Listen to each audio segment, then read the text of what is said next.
Olá, sejam bem-vindos a mais um Trajetórias. Eu, Diego Flores, meu colega de entrevistas Adolfo Vaz. Hoje vamos entrevistar o professor Gonzalo Patrício Montenegro Vargas. Professor, seja bem-vindo ao nosso programa, é uma honra tê-lo aqui.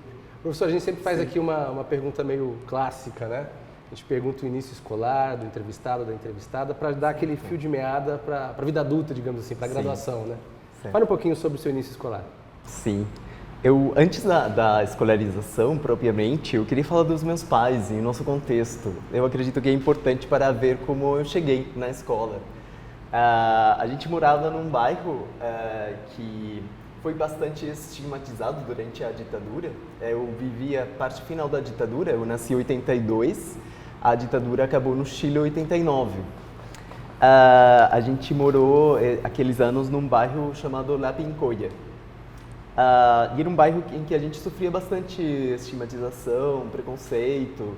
E eu acredito que foi a disciplina e a ambição dos meus pais de querer darem um futuro para mim, para minha irmã. Eu tenho uma irmã. A busca atrás de boas escolas. Então, a gente esteve durante o ensino fundamental, estivemos numa escola que lá é um sistema híbrido, que é particular, chama literalmente particular subvencionado, é o Estado que proporciona o financiamento, mas a gestão da escola é particular. Estivemos aí inicialmente, eu acredito ter sido uma escola importante para nós, para ter uma projeção, e durante o ensino médio entramos, os dois, eu e minha irmã, em escolas públicas, tradicionais. Elas são conhecidas assim, são liceus que existem principalmente em Santiago, eu sou de Santiago, capital. Santiago, é isso que eu ia perguntar, né? Qual cidade então, do Chile, o bairro está em Santiago, La Pincoya está em Santiago. Então, no ensino médio entramos, são bastante concorridas as entradas nesses liceus, embora públicos, a gente tem que concorrer para entrar. Minha irmã entrou no Carmela Carvajal, é o nome do liceu, e eu entrei no Instituto Nacional. E eu acredito que para mim começa uma história muito importante de empolgação com a educação, com a estrutura pública, com o ensino público, justamente ali. Porque a gente vivenciava, em contraste com a situação em outras escolas, em outros liceus, a gente vivenciava um clima de muita motivação, de muita exigência também. Era uma escola onde a disciplina era realmente bastante marcial em vários sentidos. Disciplina quanto às vestes, disciplina quanto ao comportamento na sala de aula e disciplina quanto à promoção do conhecimento. Porque aí a gente aprende que de fato, com o conhecimento a gente pode ir longe, que a gente precisa desafiar. Era interessante porque a escola nos disciplinava muito, mas também nos motivava a abrir novos horizontes. Tanto é que no liceu eu participei de algumas, a gente chamava de academias, que eram projetos de extensão, em que a gente se reunia a discutir questões mais avançadas. Então tinha academia de química, tinha academia de física, de ciências sociais e tinha também academia de filosofia, na qual eu me inseri, tive a sorte e a honra de ser presidente também. Então eu considero, e queria dedicar umas palavras iniciais. Sim, fica à vontade. Eu considero que esse início lá no liceu, mas também essas instâncias, assim, me faz sentir muito honrado poder contar essa história, poder participar desse programa, que já conta com outros capítulos muito interessantes. Antes de ser convidado, eu já sabia do programa, já tinha assistido alguns capítulos, e justamente considero honrado poder trazer minha pequena história para cá e também compartilhar junto com aquelas outras histórias que outras servidores já mostraram aqui. Nós que agradecemos, né? Com certeza. Já começou muito interessante a história Sim. dele, né?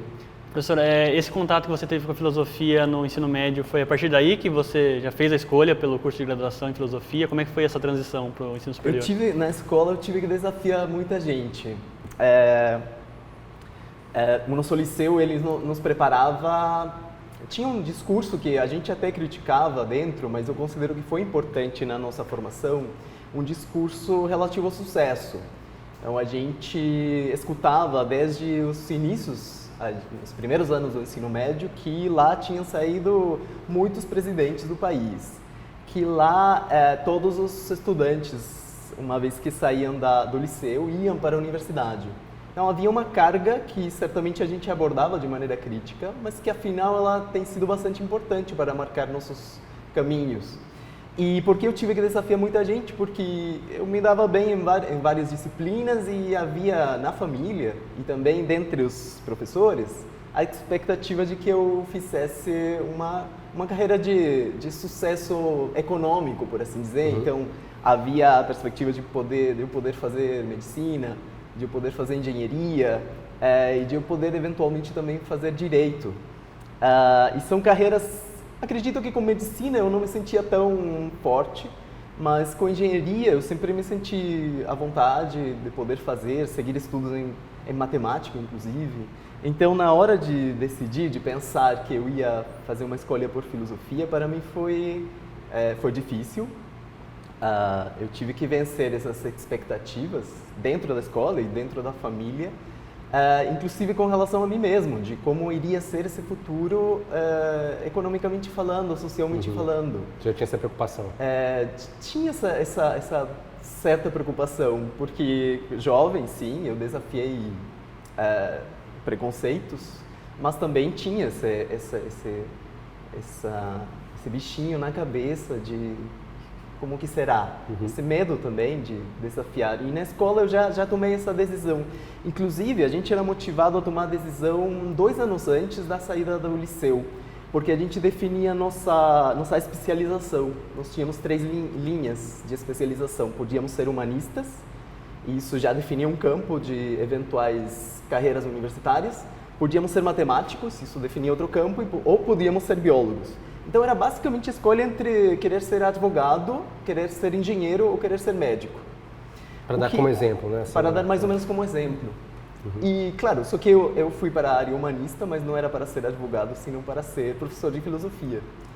E sim, foi uma experiência com esses desafios, mas também muito linda dentro do liceu, da escola. Poder participar dessas atividades extracurriculares, de extensão nas academias. Porque a gente se reunia, a gente não tinha ensino integral na época, no Chile foi implantado depois, anos 2000 e pouco, e na época então a gente ficava livre, tínhamos aulas de manhã, meio-dia já estávamos livres, e tínhamos toda a tarde para fazer atividades extras. E o liceu ele proporcionava espaço para esportes, as academias mais intelectuais, etc. Foi uma linda passagem, tenho uma excelente lembrança dos meus colegas e professores.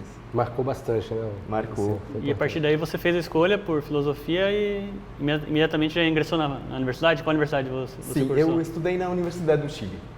Eu fui... Santiago mesmo, em né? Santiago. A gente também, como o liceu, ele é bastante antigo e tem uma história, uma tradição bastante próxima à história do Chile, inclusive, a independência. Ela foi fundada junto com a independência do Chile, nas mesmas datas. A gente estudava muito a história do liceu e, ao estudarmos a história do liceu, a gente sabia da fundação da Universidade do Chile. Então, a gente tinha esse orgulho e assumia como óbvio irmos para a Universidade do Chile por conta de que a universidade tinha sido fundada como uma derivação do nosso liceu. Então, imagina, a gente, eu acho que não tinha consciência da bolha na qual a gente estava com relação ao resto do ensino público. Porque nós estávamos, imagina o grau de motivação que um estudante tem quando escuta todas essas histórias e assume como normal continuar na universidade. Sendo que o normal do nosso ensino público, também no Chile, é bastante complicado e não é os estudantes terem perspectivas ou terem uma motivação tão forte.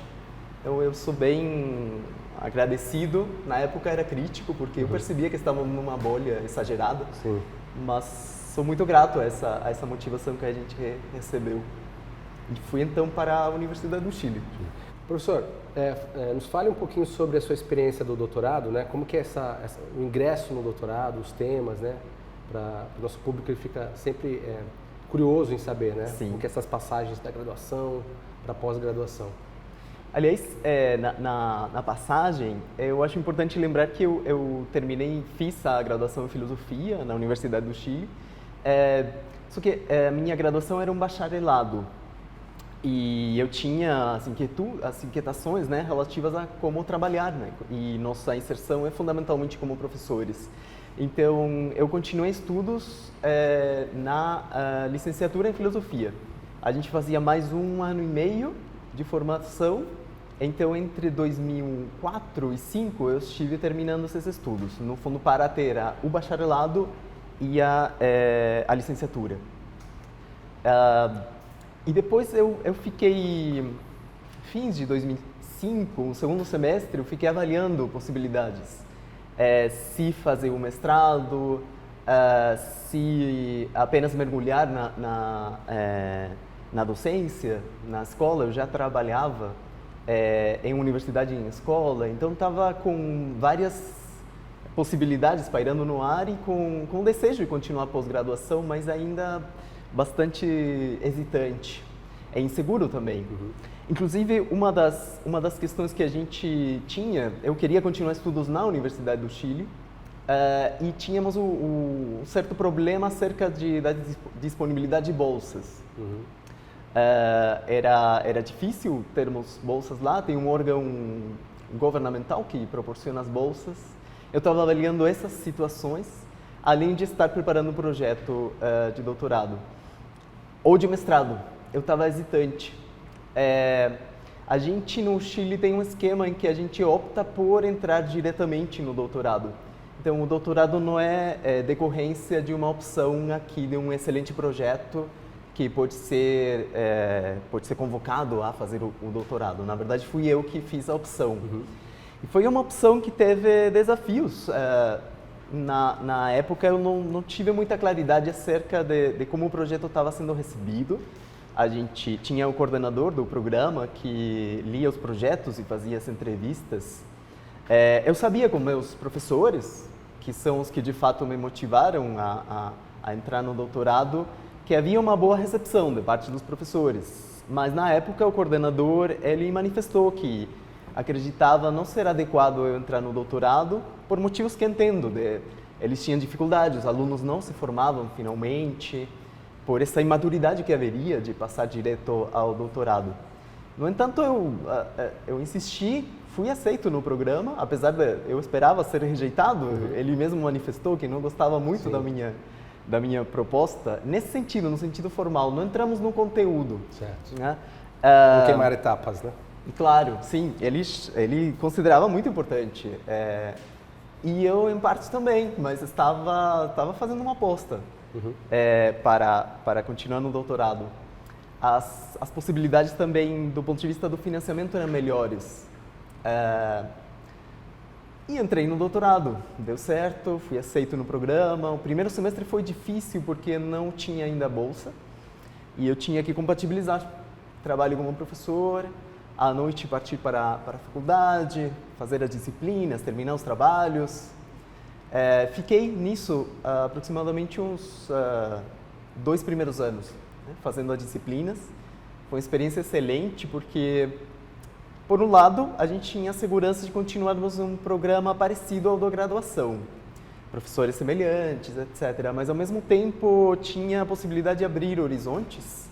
E eu tinha esse intuito de sair para o estrangeiro, para fazer sanduíche ou para fazer uma parte do doutorado, e também a possibilidade de conhecer professores de outras faculdades. Eu tive excelentes disciplinas na área de artes, em estética, e são disciplinas que me abriram bastante, inclusive para a minha área de pesquisa, que me determina hoje em dia, que é filosofia contemporânea. Então... E aí você já fez essa escolha nesses 2 anos de doutorado do tema, né, em função das experiências que você teve? Foi interessante porque fui mudando a saída também. Meu mestre e orientador, o professor Cristóbal Holzapfel, ele Desde a graduação, ele sempre me cutucava e me perguntava como iam meus estudos num autor ao qual eu tenho dedicado praticamente boa parte da minha vida, que é Gilles Deleuze, um autor francês contemporâneo. E ele sempre me perguntava como iam meus estudos. Na época não tinha professores trabalhando nisso, não tinha muitos especialistas, inclusive no mundo, tinha pouco comentário sobre ele. Ele morreu em 95, então é um autor sobre o qual tem se escrito pouco, pelo menos até aí, 2007, 2008. E ele sempre me motivava, me perguntava, me cutucava como que vão os estudos ali. E geralmente, eu tendia a datar minha pesquisa e minhas ambições ali de estudo a um autor próximo, que é Michel Foucault. Mais conhecido, mais estudado, e um dia eu entendia que podia ter uma melhor recepção. E meu projeto de doutorado, de entrada no doutorado, foi sobre Michel Foucault. Eu estudei os 2 primeiros anos bastante Michel Foucault, mas na hora de decidir em que fazer a tese, voltou essa necessidade de fazer o que eu queria, no fundo, que era pesquisar em Gilles Deleuze. E meu orientador, ele foi muito importante. Ele é um excelente orientador no sentido de motivar os caminhos particulares que os estudantes querem fazer. E eu também sou grato a esse empurrãozinho que ele deu. Sim. Então, no meio do caminho, eu tive que mudar tudo. Eu estava mergulhado num autor, Michel Foucault, e tive que mudar, e foi... Acredito que certo atraso na redação da minha tese teve a ver com isso. Estive 2 anos dedicado a um autor, achando que ia fazer a tese num tema e num autor, e no meio do caminho eu mudei tudo. E foi também na época em que saí para fazer o doutorado sanduíche. E aí você sai para fazer o sanduíche aqui no Brasil? Eu saí 2 vezes, e foi uma jogada arriscada da minha parte. O natural, o normal, no Chile, e acredito no Brasil também, é fazer apenas um sanduíche. Para você não ter problemas com relação ao tempo de redação da tese, né? De fato, eu tive esses problemas, porque optei por fazer 2 sanduíches. Eu vim em 2008 para o Brasil, para a Unicamp, e eu fui em 2009 para Lyon, na França, na ENS, na École Normale Supérieure. A experiência do Brasil foi um tanto inesperada. Eu tinha o objetivo, tinha muito foco em ir para a França, só que a circunstância, eu não estava muito preparado com o francês, e eu estava com bastante medo de encarar a viagem para a França. E conversando com amigos, colegas da escola que estavam estudando aqui no Brasil, e um particularmente que estava na Unicamp, ele me falou: mas o que você vai fazer na França? O autor que você pesquisa, ele é muito conhecido aqui, trabalhado, tem especialistas. Aqui, aliás, na Unicamp temos o professor Luiz Orlandi, que é um tradutor de quase toda a obra de Deleuze para o português, um renomado pesquisador em Deleuze, e que eu não conhecia, e meu amigo me mostrou. Ele estava se formando, Raul Ortiz, ele estava se formando em antropologia na Unicamp. Então íamos, inclusive, ele me ajudou muito para vir. O professor Luiz Orlandi também viabilizou várias questões burocráticas. Eu acredito que a Unicamp ainda não tinha uma boa estrutura para receber estrangeiros do ponto de vista das formalidades que precisavam ser feitas. Eles movimentaram montanhas, meu amigo para me receber, o professor para me receber também. E passei 4 meses em Campinas. E foi determinante. Eu me apaixonei pelo Brasil, me apaixonei pela Universidade Brasileira, que na Unicamp tem uma amostra, uma experiência muito interessante. Na época estava acontecendo a discussão sobre as cotas na Unicamp. Para mim foi um impacto realmente perceber o que uma universidade pública e financiada publicamente representava. No Chile, como nós sabemos, as universidades têm uma dependência da estrutura do Estado, são burocraticamente do Estado, mas são financiadas de maneira particular, através das mensalidades dos estudantes. Eu tive a sorte de não ter que pagar mensalidade durante toda a minha formação, porque eu tive bolsa. Então, no Chile, ter bolsa significa você não pagar a mensalidade. Faz uma diferença enorme, né? Mas faz uma diferença enorme. E eu cheguei numa universidade com essa estrutura que a gente sabe que tem as universidades paulistas, financiamento, estruturas, etc. E foi muito interessante vivenciar o dia a dia de bibliotecas, muitas bibliotecas, o campus da Unicamp é enorme, a lanchonete, né? A gente chamava de bandejão. Sim. Que também era um acontecimento ir até esse lugar, fazer a fila, compartilhar, discutir com colegas de outras áreas. Foi uma experiência que me marcou tanto que eu voltei para cá e espero continuar por aqui. Voltei para o Brasil. Isso que eu ia perguntar, foi aí que te motivou, inclusive, depois que você conheceu a Unila, vir para cá? Como é que foi esse caminho entre terminar o doutorado e chegar ao Unila, tendo já a experiência de ter vindo para o Brasil? Sim. Foi um caminho longo. Na Unicamp, em 2008, eu fiquei apaixonado, mas eu não tinha claridade sobre me estabelecer aqui. Eu percebia, né, e os colegas chamavam a atenção sobre a possibilidade que estava tendo concursos, que a Universidade Brasileira estava crescendo. Anos depois, ou talvez já em 2008, ia começar o processo de interiorização e a criação das novas universidades, dentre elas a Unila, né? Então, em 2008 eu fiquei encantado, mas não fiquei certo de que eu viria para cá. Isso demorou um tempo. Depois eu fui cumprir meu sonho na França de estudar lá. Fiquei 6 meses. Passei um outono e um inverno frios, rigorosos, difíceis. Também me encantei pela estrutura, por poder utilizar uma biblioteca. A biblioteca ficava, para mim até hoje chama muita atenção, a biblioteca ficava aberta, se não estou errado, umas 15 horas ou 16 horas por dia. O que quer dizer que você podia começar a estudar às 8 e tinha dias que eu me empolgava com os livros lá e ficava até às 3 da madrugada.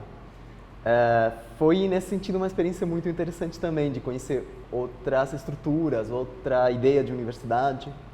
Acredito que nós temos na América Latina um aspecto muito importante na universidade, que é a autonomia da universidade, do ponto de vista da sua estrutura com relação ao Estado e dos estudantes.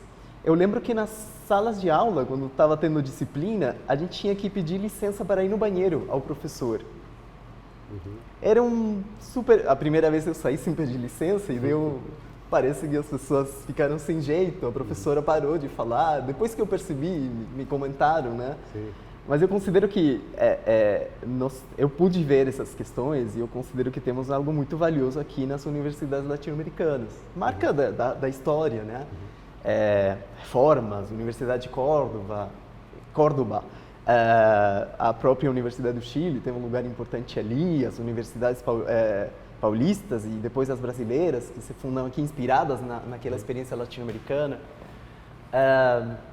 França foi, então, um capítulo importante para eu sentir que estava também ter o retorno com relação às minhas pesquisas, de sua pertinência ou não, o que eu estava fazendo com o autor, me encontrar lá com os comentadores franceses mais relevantes, ler seus livros, discutir com eles, ir ver nos congressos, foi uma experiência importante. Então isso foi determinante para você tomar a decisão em retornar e ver as possibilidades aqui no Brasil, então, de comparar essas estruturas. Ainda não. Eu fiquei convicto porque ainda pairava sobre mim essa questão, né? Você talvez não vai se formar no doutorado, os que passam da graduação direto ao doutorado não se formam. Pairava esse medo sobre mim. Então, estava com esse medo de não terminar o doutorado. Eu estava, talvez, protelando com esses 2 sanduíches, que foram fundamentais, mas eu estava com esse medo de me enfrentar à tese. Só que a experiência da França me deixou muito mais seguro com relação ao que eu estava pesquisando. Voltei em circunstâncias bem apertadas, eu redigi em poucos meses a tese. Ela se tornou livro, fiquei muito contente com essa produção e consegui fechar e terminar o doutorado. O livro é Empirismo Transcendental, Gênese e Desenvolvimento da Filosofia de Gilles Deleuze. É um autor que produz durante o século XX o século XX uma época de avaliação de grandes tradições e de ruptura com relação a essas tradições. E minha questão na tese teve a ver justamente com avaliar em que medida a tradição pesava e era importante para meu autor, mas também em que medida ele foi inserindo com muito cuidado, com um cuidado cirúrgico, algumas transformações nessa tradição. Voltei para o Chile empolgado, então terminei doutorado, voltei empolgado para entrar na academia e ainda não pensava no Brasil. Eu voltei para... cheguei na sensação de... cheguei chegando no Chile, contente de ter terminado o doutorado. Para retomar minhas tarefas, eu fui professor em universidade e em escola desde 2004, até que saí do Chile, em 2012, 2013. Então voltei para retomar essas tarefas e pensando que ia ter alguma vantagem na hora de me inserir na universidade. Só que as dificuldades elas pesaram e me fizeram sentir a realidade da universidade chilena. Dentre as várias coisas, eu acho que a mais determinante que os colegas ainda sofrem lá é o fato de ter poucos concursos, ter poucas colocações para professores efetivos, poucos concursos, poucos professores efetivos de fato,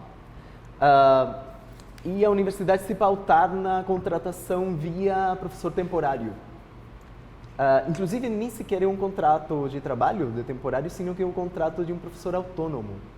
Você é um professor hora que não tem contrato de trabalho. Então, eu sempre lembro, as férias existiam porque as aulas estavam paradas, mas eu não tinha direito a férias, laboralmente falando, de maneira trabalhista, né? Foi uma dificuldade que pesou, que fez com que eu tivesse que aumentar minha carga de disciplinas. Eu dava aulas em 4, 5, 6, talvez, lugares diferentes, na Universidade do Chile, faculdades diferentes, e também em outras universidades particulares. Foi uma etapa bem desafiadora, difícil também, foi bem importante para a minha docência.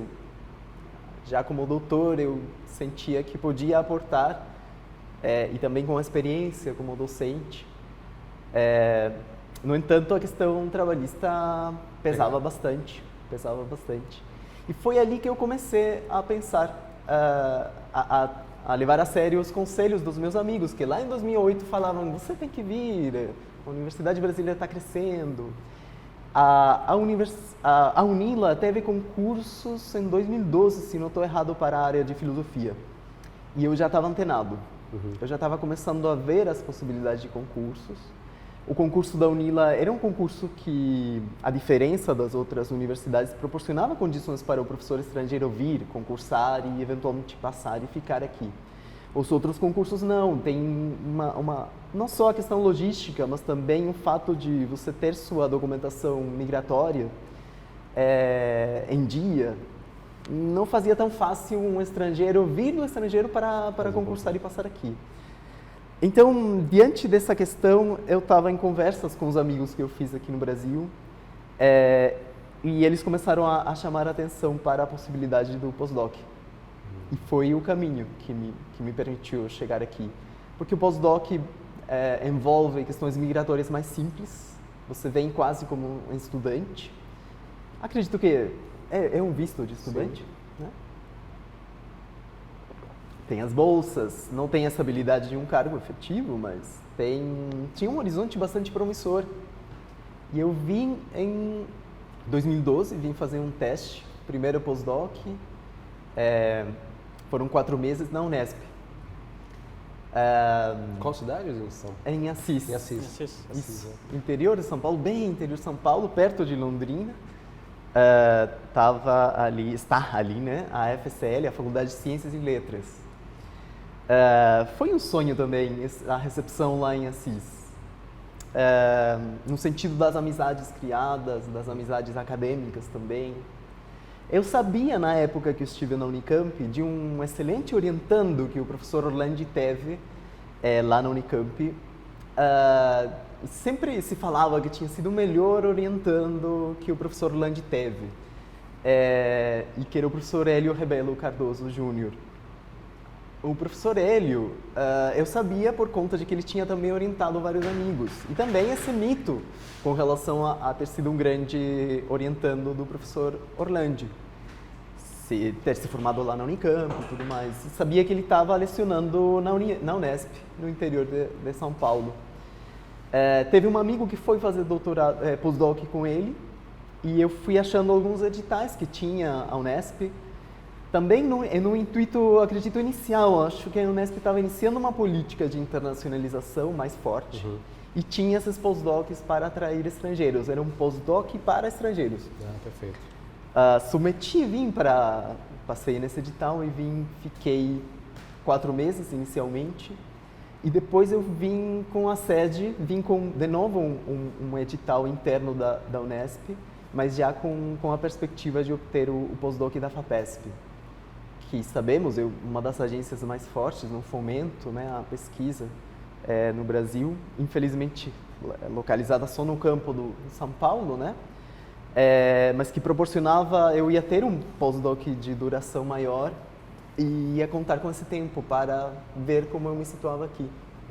Demorou, o postdoc da FAPESP, os editais da FAPESP, a avaliação é muito rigorosa. Eu levei, acho que umas 2 negativas, como acontecia com todos os orientandos, né? Eu lembro o professor Hélio, ele tinha orientandos em grande escala, iniciação científica, mestrado, doutorado, pós-doutorado, e ele falava muito sobre isso.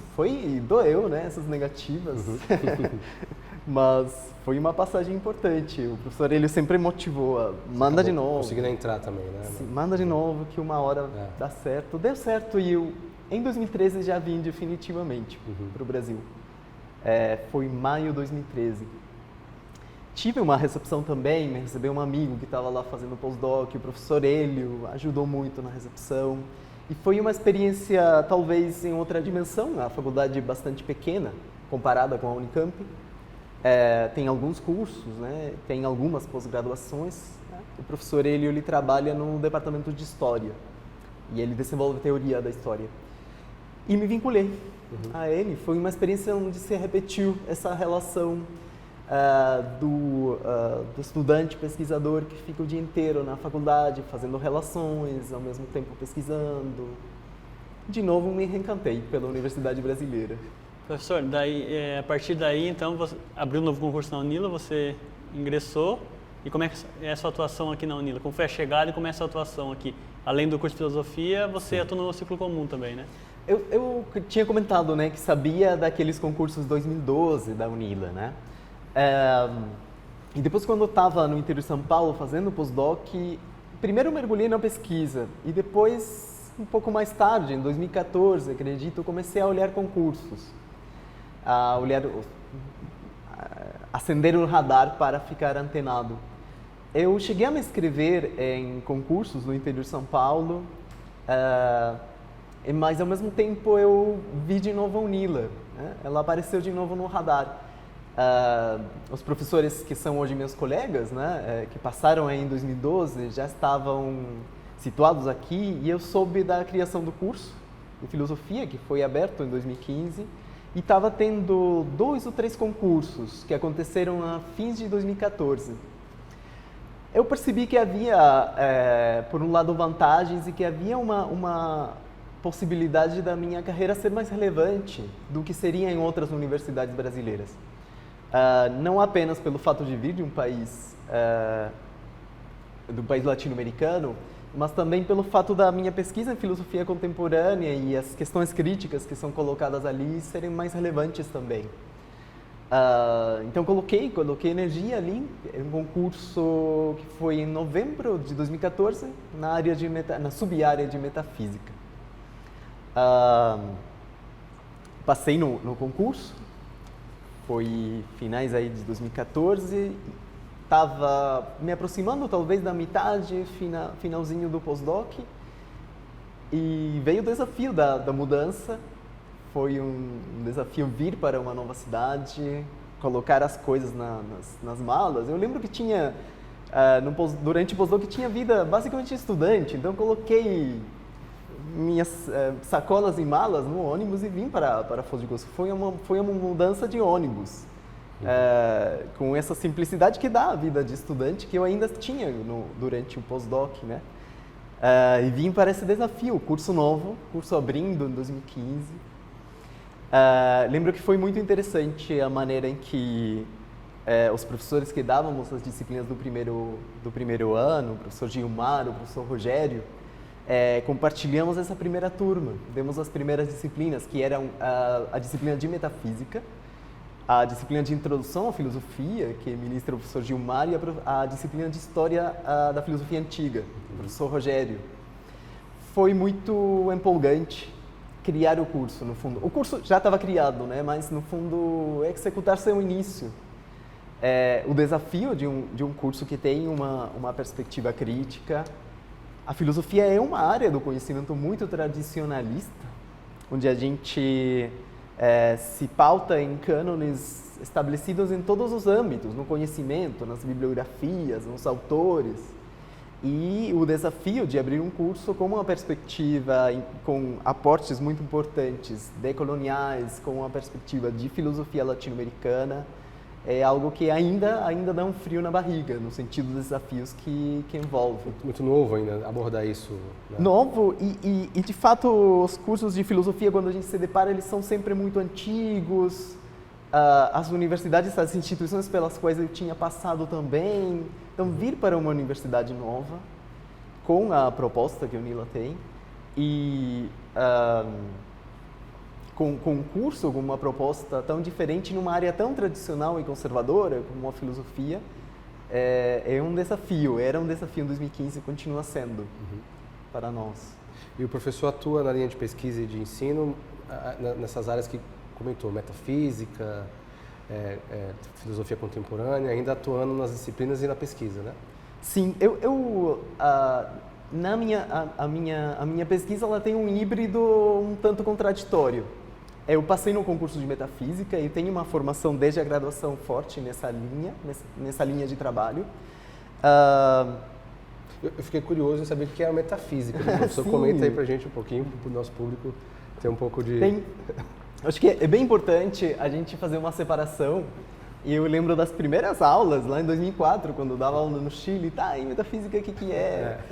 A palavra, ela tem sido utilizada bastante dentro de uma série de doutrinas esotéricas.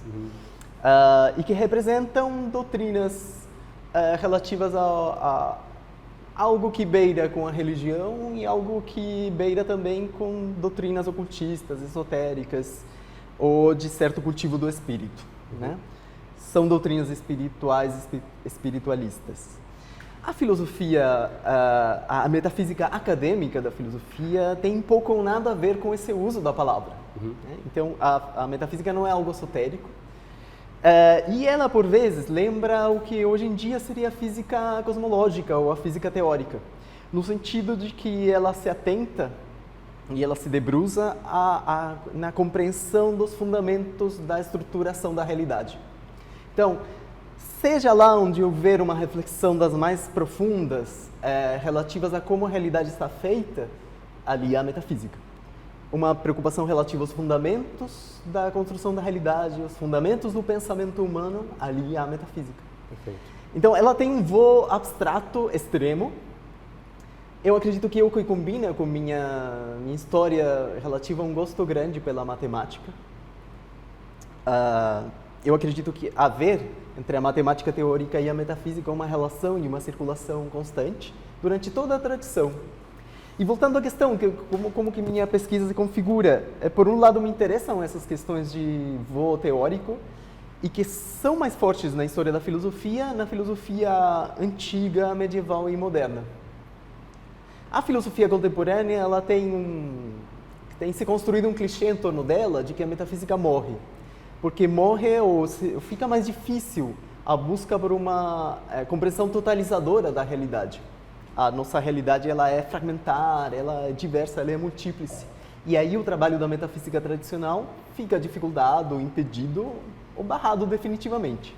Eu não sou da opinião de que a metafísica morre na época contemporânea, mas eu entendo que a metafísica ela enfrenta desafios na reconceitualização dos seus fundamentos. E é ali que me interessa a filosofia contemporânea.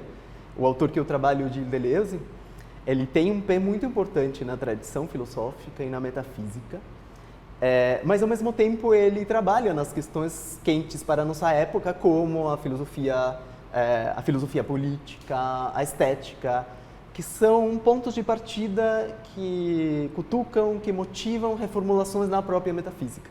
Então eu tento trabalhar nessa interseção, e onde por vezes eu cheguei inclusive a fazer 2, 3 anos, eu tive que trancar da graduação em matemática aqui na UniOeste, em Foz do Iguaçu.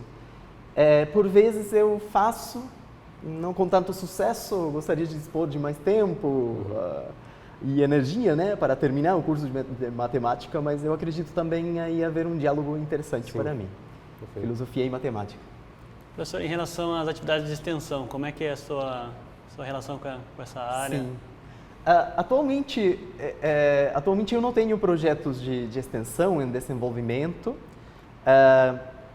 mas eu considero e eu acredito que temos um desafio aqui, e para mim é um desafio, que tem a ver com a compreensão profunda, em sentido bem estrito, da extensão.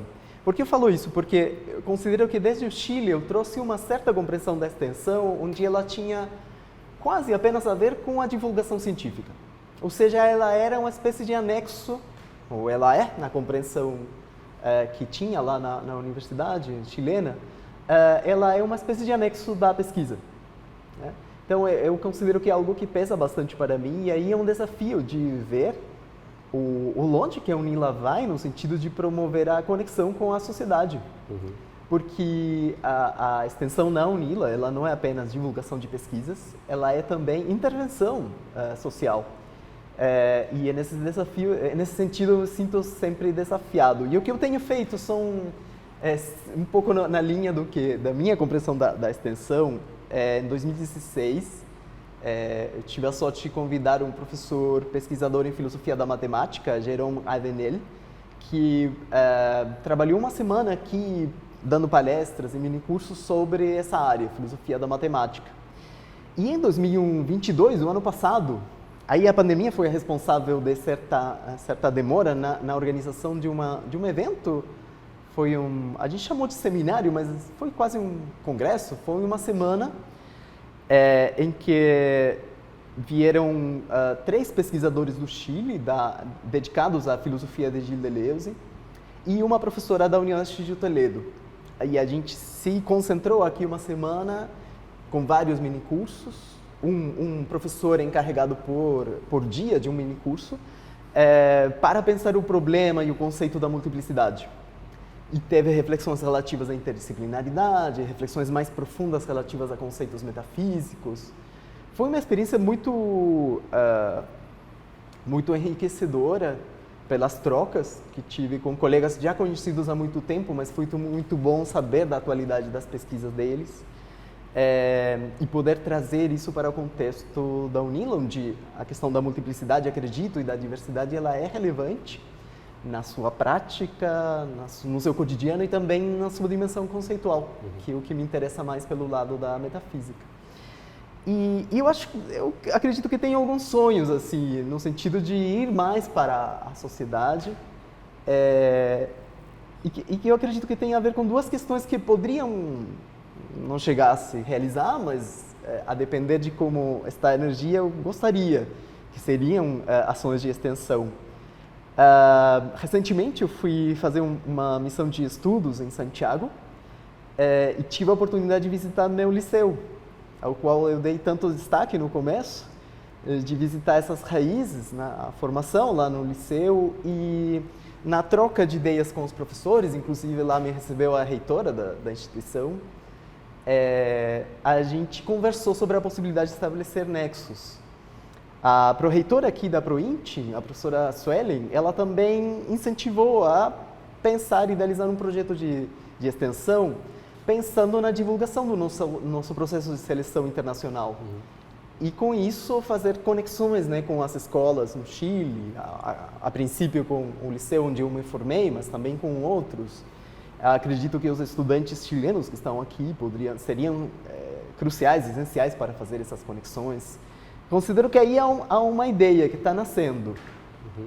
E por outro lado também, uma questão que para mim é importante para a saúde mental e física, aqui inclusive em tempos de pandemia, né, onde isso foi bem desafiador, né, é a prática de Kung Fu. Eu sou discípulo de uma escola de Kung Fu, eu treino regularmente numa escola de Kung Fu que fica no Jardim Libras, no Conjunto Libras. Chama Corpo, Mente e Alma. Lá o nosso mestre, o Shifu Aquiles,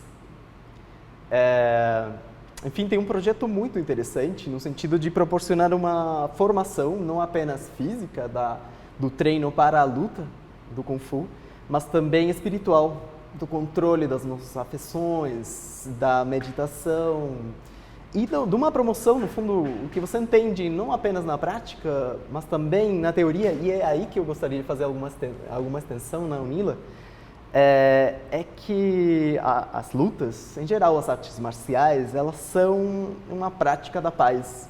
É uma maneira em que você se prepara fisicamente para enfrentar desafios, agressões, dificuldades, conflitos, com a premissa da paz. Em que você tem um preparo físico, respiratório, mental, para responder com paz diante das agressões. Eu considero, para mim, é muito importante, pessoalmente, e eu gostaria de poder fazer um elo entre a filosofia oriental, sobre a qual a gente conversa bastante na escola de Kung Fu, e a possibilidade de nós, no curso, fazer alguma reflexão acerca disso. Está o desafio e está a pendência. Eu gostaria, para a UNILA e também para a minha escola de Kung Fu, perfeito, a qual eu pertenço, podermos fazer alguma extensão ali. Professor, nos fale um pouquinho sobre, na sua opinião, qual é o futuro, assim, no caso da filosofia? Para onde que a filosofia está caminhando em termos de mercado? Porque muitos são jovens ainda, estão na escolha de carreira, né? Ele, inclusive, no início da sua carreira, você teve essa preocupação já, né? Sim. Antes de ingressar no curso. Como você vê isso agora, depois desses anos? Eu acredito, na graduação, eu era ingênuo ainda com relação a aquelas questões do trabalho. Era ingênuo ou hesitante. Eu, em certa medida, queria fazer uma carreira de pesquisador, queria me dedicar à vida universitária, já via isso, com certa ingenuidade, com sentido naif, não sabia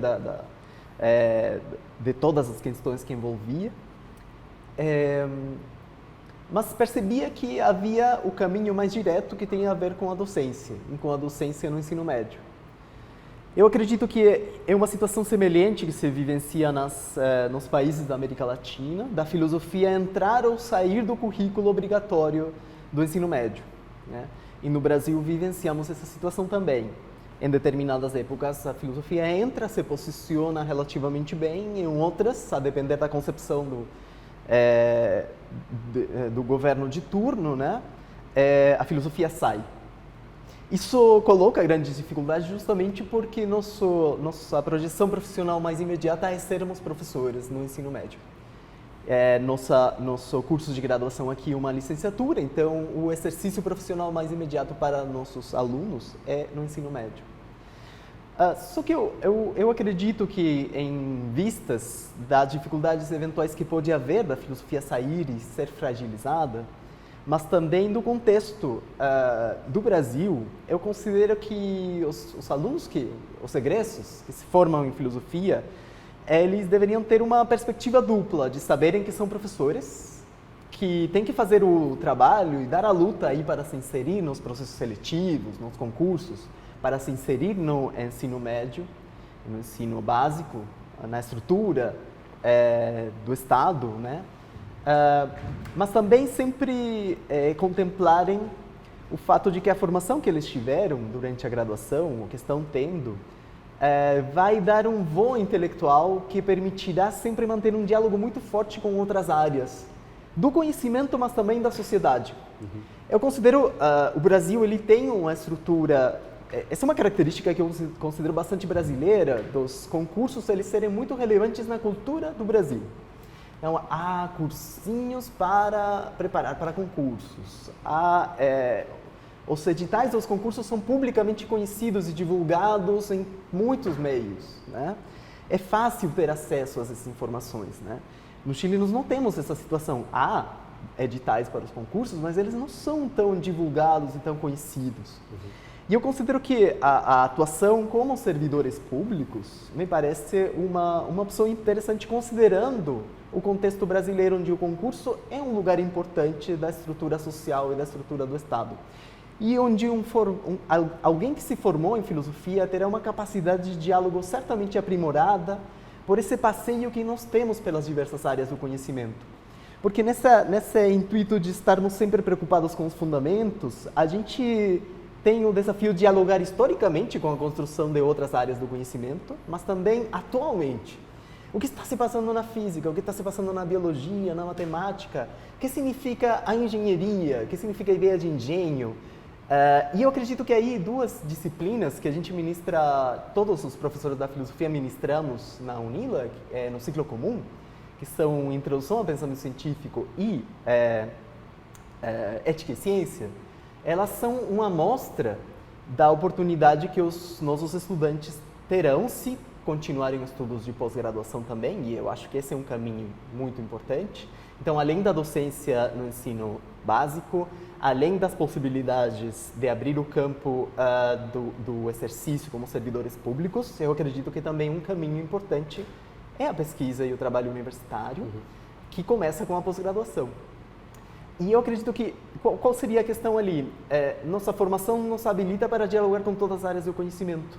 Isso significa que, a princípio, poderemos atuar em quaisquer áreas e quaisquer universidades ou instituições, formando na graduação, com disciplinas semelhantes àquelas que nós temos aqui na UNILA do ciclo comum. Perfeito. Inclusive, é uma marca da minha carreira. Eu leciono em ciclos comuns na Universidade do Chile desde 2004. Foi uma das minhas primeiras experiências de docente universitário. E eu pude ver ali, e também na situação no Chile, de dar aulas em tantas instituições diferentes. A filosofia sempre se faz necessária na hora de refletir sobre fundamentos. E a gente tem um lugar importante nas mais diversas graduações.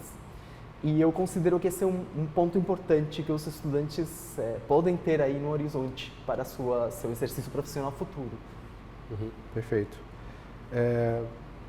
Pode fazer a pergunta a tradicional do final. No final, assim, quais são as dicas, né, as sugestões que o professor deixa aqui para os mais jovens, né, que estão interessados ou ficaram curiosos na carreira de filósofo, né, filósofa. Sim. O professor deixa de sugestão para eles. Eu acredito que a gente poderia chamar, é um clichê, né, que tem a ver com a sede do conhecimento, sede de conhecer. Sem dúvida, é uma das marcas da filosofia que não cesa, que não se restringe a dominarmos determinadas técnicas. A formação em filosofia, como talvez na maioria das áreas, mas especialmente na filosofia, é uma formação que não acaba justamente porque nasce daí. Então, acredito que para os jovens, os que estão nos escutando na escola, que estão ainda na dúvida de se seguir filosofia ou não, eu considero que, talvez como poucas áreas na formação universitária, vocês vão se deliciar e vão ir apagando aos poucos. Um pouquinho, nunca acaba, mas vocês vão conseguir apagar um pouco essa sede de conhecimento.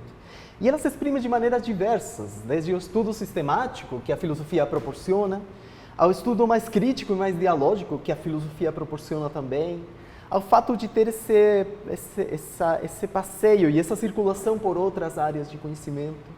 Então, ela me parece, a formação em filosofia, fundamental para perseguir essa ambição de sede de conhecimento, e me parece fundamental para uma formação, para uma primeira graduação, mas também para uma segunda, como de fato nós recebemos bastantes estudantes na filosofia, nesse decorrer desde 2015 para cá, recebemos muitas pessoas que estão fazendo como segunda graduação. Perfeito.